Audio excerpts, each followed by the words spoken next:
الممنوع من الصرف هو الاسم في اللغة العربية الذي لا يقبل التنوين ويجر بالفتحة في حالتي الإضافة وبعد حروف الجر بدلاً من الكسرة. أنواع الممنوع من الصرف تشمل الأسماء التي لا تقبل التنوين مثل أسماء العلمة، مصر، وهند، والأسماء المؤنثة التي تنتهي بألف تأنيث مثل سلمى وزهري، أو بتاء التأنيث المربوطة مثل فاطمة. أيضاً، تتضمن أوزاناً معينة على وزن فعل أو فعلا مثل مظلم وجمل.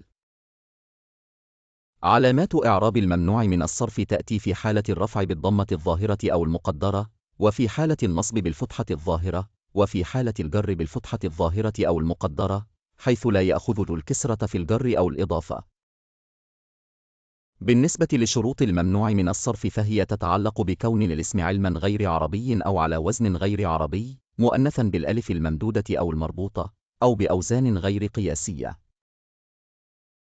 أمثلة على جمل توضح ذلك مثل مصر كانت مهد الحضارة، فاطمة طالبة مجتهدة، وسافرت إلى الهند.